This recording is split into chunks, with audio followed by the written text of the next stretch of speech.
Friends நேயர்களுக்கு வணக்கம்.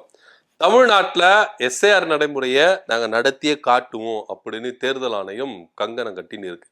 இந்த பக்கம் எங்களுக்கு எஸ்ஐஆர் நடைமுறை வேணும், அதுல எந்த வித மாற்று கருத்து இல்லை. ஆனா இங்க சரியான ஒரு விஷயத்தை பயன்படுத்தணும். நீங்க அந்த எஸ்ஐஆர் முறையை நீங்க என்ன பண்றீங்க, செயல்படுத்துறீங்க. இதுல தகுதியானவர்கள் நீக்கப்படக்கூடாது. புதியதா வேற யாருமே என்ன பண்ண, அதாவது வட மாநிலத்தவர்கள் யாருமே இங்க புதுசா சேர்க்கக்கூடாது. இந்த ஒரு விஷயத்துல எல்லாருமே ரொம்ப முனைப்பா இருக்கிறாங்க.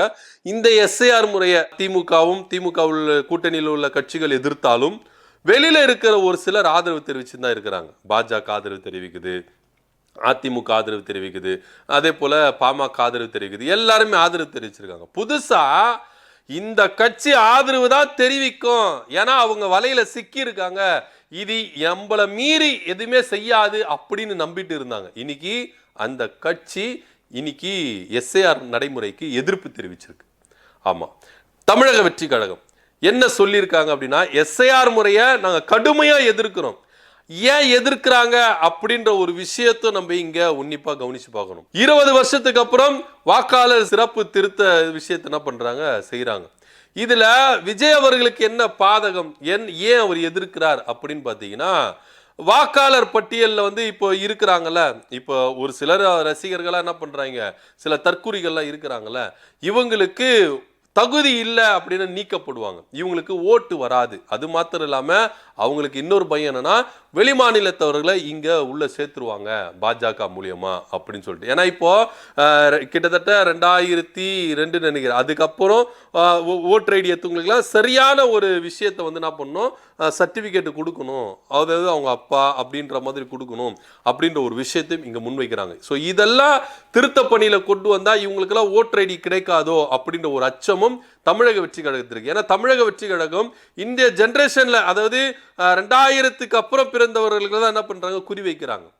யூத்துகளை, இளைஞர்களை பார்த்து என்ன பண்றாங்க, குறி வைக்கிறாங்க. ஸோ அப்படி இருக்கும் பொழுது இந்த விஷயத்துல இவங்களுடைய வாக்குரிமை பறிக்கப்படுமோ அப்படின்ற ஒரு விஷயமும் அவங்களுக்கு ஒரு அச்சம். அதனாலதான் எதிர்க்கிறாங்களே கண்டி, மற்றபடி வேற ஒரு விஷயமே இல்லை. ஏன்னா தமிழக வெற்றி கழகம் இன்னைக்கு எதிர்க்குது, பாஜக கொண்டு வர திட்டங்கள் அப்படின்றதுலாம் எதிர்க்கல, பாஜகவுக்கு சாதகமா போகும் அப்படின்றதுனாலதான் இங்க எதிர்க்கிறாங்க. ஏன்னா வெளி மாநிலத்தவர்களை கொண்டு வந்தாலும் தமிழக வெற்றி கழகத்துடைய வாக்குரிமை, வாக்கு சதவீதம் இங்க குறையும். அதே போல இளைஞருடைய வாக்குரிமை வழியும் கையை வச்சாங்கன்னா அவங்க வாக்கு சதவீதம் குறையும். அதனாலதான் அவங்க பயந்துகிட்டு எங்களுக்கு இந்த எஸ்ஆர் முறை வேண்டாம் அப்படின்னு சொல்லிட்டு என்ன பண்றாங்க, எதிர்க்கிறாங்க. நல்ல விஷயம், அதுல எந்த வித மாற்று கருத்து இல்லை. அவங்களுக்கு ஒரு சுயலாபம் இருந்தாலும் இந்த நடைமுறையை எதிர்க்கிறாங்க. இப்போ திமுக கூட எதிர்க்குதுன்றாங்கல்ல, ஏன் எதிர்க்குது, எதுக்கு எதிர்க்குது, இதை யாருமே புரிஞ்சுக்க மாட்டாங்க.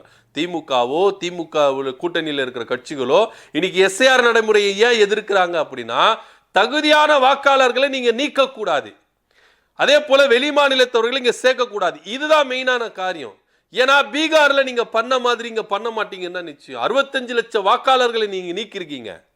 ஏன்னா அவங்க எல்லாருமே அங்க பாஜகவுக்கு ஆப்போசிட்டா ஓட்டு போடுறவங்க. அதே போல இங்க பாஜகவுக்கு ஆப்போசிட்டா ஓட்டு போடுறவங்கள நீங்க தகுதி நீக்க செய்ய மாட்டீங்க. எல்லாமே வெட்ட வெளிச்சமா இருக்கணும். எதுவுமே உங்களுக்குள்ளேயே என்ன பண்ணக்கூடாது, வச்சுக்க கூடாது. எல்லாம் வெட்ட வெளிச்சமா நீங்க போட்டு காமிச்சீங்கன்னா தாராளமா வரவேற்பாங்க. யாருமே இங்க எதிர்ப்பு தெரிவிக்க மாட்டாங்க.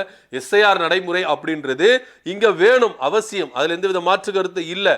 ஆனா அந்த நடைமுறையை நீங்க எப்படி நடத்த போறீங்க, ஒளிவு மறைவு இல்லாம எல்லாரும் தெரிஞ்சுக்கிற மாதிரி நீங்க நடத்தணும். நியாயமா நேர்மையா நீங்க நடத்தினீங்கன்னா எல்லாரும் அப்ரிஷியேட் பண்ணுவாங்க. இன்னைக்கு பாஜக கண்மூடித்தனமா ஆதரிக்குது, அதே போல அதிமுக கண்மூடித்தனமா ஆதரிக்குதுன்னா ஏன்னா இவங்க இதை நம்பிதான் இருக்கிறாங்க. எலெக்ஷன் டிபார்ட்மெண்ட்டை நம்பிதான் பாஜக எலெக்ஷனை, ஒவ்வொரு எலெக்ஷனை சந்திக்கிறதை கண்டி மக்களை நம்பி இல்லவே இல்லை.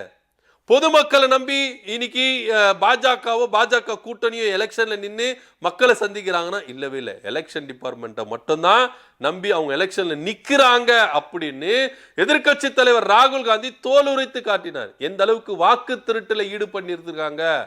கர்நாடகா மாநிலத்தில் ஒரு சட்டமன்ற தொகுதி எடுத்து எந்த அளவுக்கு வாக்கு திருட்டுல ஈடுபட்டு இருக்கிறாங்க அப்படின்றத எல்லாத்தையும் நல்லா பார்த்துக்கோங்க அப்படின்னு தோல் உரிச்சு காட்டினார். எவிடன்ஸோட ஒரே வீட்டு அரசுல பல்லாயிரக்கணக்கான பேர் என்ன பண்ணிருக்காங்க, அங்க தங்கி இருக்கிறாங்க. அப்பா பெரிய ABBCCG இந்த மாதிரி தான் இருக்குது. அந்த மாதிரி தோல் உரிச்சு காட்டியிருக்காரு. இந்த மாதிரி ஒரு ஃபேக்கான ஒரு ஐடியா வச்சுக்கிட்டு பல வாக்குகள், பல லட்ச வாக்குகள் திருடி இருக்கிறாங்க. ஒரு தொகுதியில, சட்டமன்ற தொகுதியில லட்சக்கணக்க வாக்குல இவங்க திருடி இருக்காங்கன்னா, அப்போ நாடாளுமன்ற தொகுதி இருக்கும்போது ஒரு எம்பி தொகுதியில கிட்டத்தட்ட ஒரு 6 சட்டமன்ற தொகுதி வரும். அப்ப எத்தனை லட்சம் ஓட்டுகள் பாஜக திருடி இருக்கு தேர்தல் ஆணையத்தின் உதவி மூலமா அப்படின்றத தோலுரிச்சு காட்டினாரு ராகுல் காந்தி அவர்கள்.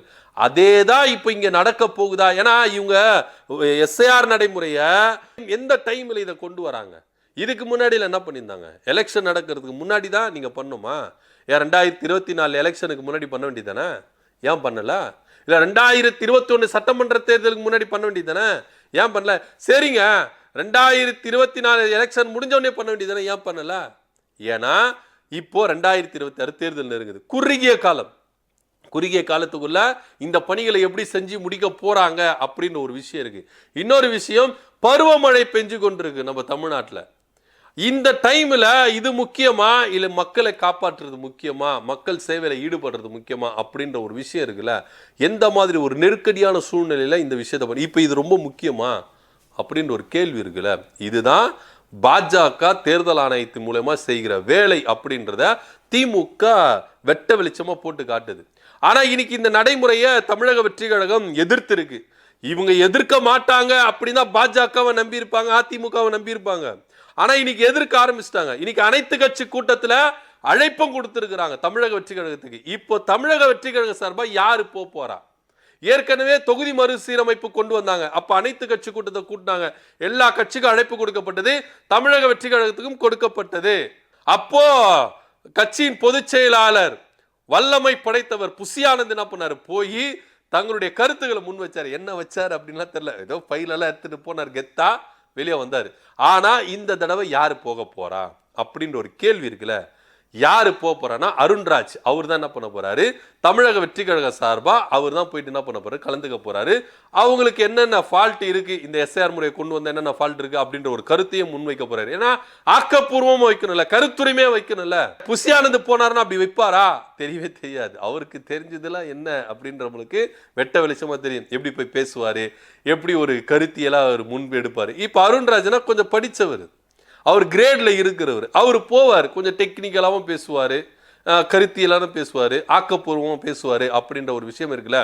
இப்போ கொஞ்சம் கொஞ்சமா நீங்க ஒவ்வொரு விஷயத்த பாருங்க. கொஞ்சம் கொஞ்சமா இன்னைக்கு தேவரையாவுக்கு மாலை செலுத்திட்டு வந்துட்டு செய்தியாளர்களை யாரு சந்திக்கிறா அப்படின்னா கட்சி பொதுச் செயலாளர் தான் சந்திக்கணும். பொதுச் செயலாளர் பின்னாடி நிக்கிறாரு, நிர்மல்குமார் என்ன பண்றாரு? செய்தியாளரை சந்திக்கிறார். அந்த லட்சணத்துல தான் புசி ஆனந்த் இருக்கிறார். கொஞ்சம் கொஞ்சமா அவாய்ட் பண்ணுறாரு. புசி ஆனந்த் கொஞ்சம் கொஞ்சமா அவாய்ட் பண்ணிக்கிறாரு. இந்த எஸ்ஆர் நடைமுறையை தமிழக வெற்றி கழகம் எதிர்த்ததை எல்லாரும் வரவேற்கிறோம். அதுல எந்த வித மாற்று கருத்தும் இல்லை. இதுலன்னா கொஞ்சம் உண்மையா இருந்து தமிழ்நாட்டு உரிமைகளை, தமிழ்நாட்டு மக்களுடைய வாக்குரிமையை பறிக்கிறதுக்கு பாஜகவோ தேர்தல் ஆணையோ திட்டம் போடுது, இதை நாங்க எதிர்க்கிறோம் அப்படின்னு இதுலனா இவங்களுக்கு கொஞ்சம் அறிவு கொஞ்சம் தெளிவு இதுலனா எதிர்க்கிறாங்களே அப்படின்னு கொஞ்சம் சந்தோஷப்பட வேண்டிய ஒரு விஷயமா இருக்கு. ஆனா இதை சார்பா யார் போறா? தமிழக வெற்றி கழக சார்பா கோரிக்கைகளை யார் முன்வைக்க போறா? ஏன்னா அனைத்து கட்சி கூட்டத்தில் இவங்களுக்கு அழைப்பு கொடுத்திருக்கிறாங்க. உடனே சொல்லிட்டாங்க, தமிழக வெற்றி கழக அலுவலகத்தை தேடி போயிட்டு திமுக என்ன பண்ணுது? அழைப்பு கொடுக்குது. அப்படி எல்லா கட்சிக்கும் அழைப்பு கொடுக்கறதா செய்யறாங்க. யாரையுமே அவங்க இது பண்ணல, எல்லாருக்கும் அழைப்பு கொடுக்குறாங்க. திமுக எல்லா அனைத்து கட்சி கூட்டத்துக்கும் அழைப்பு கொடுத்திருக்கிறாங்க. இதே தொகுதி மறுசீரமைப்புக்கும் அழைப்பு கொடுக்கப்பட்டது. அப்ப யாரும் விமர்சிக்கல, இப்ப விமர்சிக்கிறாங்க. ஏன்னா இவங்க ஒரு அரசியல் கட்சி நடத்துறாங்க, பதிவு செஞ்ச ஒரு அரசியல் கட்சி, தேர்தல் ஆணையத்தில் அங்கீகரிக்கப்பட்டதா இல்லையா அது அப்புறப்பட்ட விஷயம். பதிவு செய்யப்பட்ட ஒரு கட்சி அப்படின்னும் பொழுது இவங்களையும் கூப்பிடணும். அப்புறம் என்ன சொல்லுவாங்க? ஐயோ, தமிழக வெற்றி கழகத்தை கூட்டல, காழ்ப்புணர்ச்சி காரணம், ஏன் அவங்கள கூப்பிடல? இங்க திமுக எல்லாரையும் மதிக்கிறது. அந்த ஒரு விஷயத்துல தான் நீங்க பார்க்கணும். இது சின்ன கட்சி, பெரிய கட்சி, இவங்க வேண்டவங்க வேண்டாதவங்க, இவங்க எதிர்க்கிறவங்க சகாக்கள் அப்படியெல்லாம் இல்லை.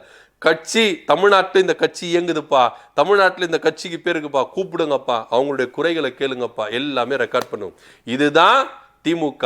எல்லாருக்கும் எல்லா கட்சியும் மதிக்கின்ற ஒரு பெரிய கட்சினா அது திமுக. இதே எடப்பாடி பழனிசாமி ஆட்சி செய்யும் போது சில கூட்டங்கள்லாம் கூட்டியிருக்காங்க, எல்லா கட்சிகளும் கூப்பிட்டு இருக்காங்களா அப்படின்னா ஒரு பெரிய கேள்விதான். அப்படியெல்லாம் இருக்காது. இது இங்க திமுக எல்லா கட்சியும் மதிக்கிற கட்சி. அதே போலதான் தமிழக வெற்றி கழகத்தை கூப்பிட்டு இருக்காங்க. ஏன்னா அவங்க எதிர்ப்பு தெரிவிக்கிறாங்க.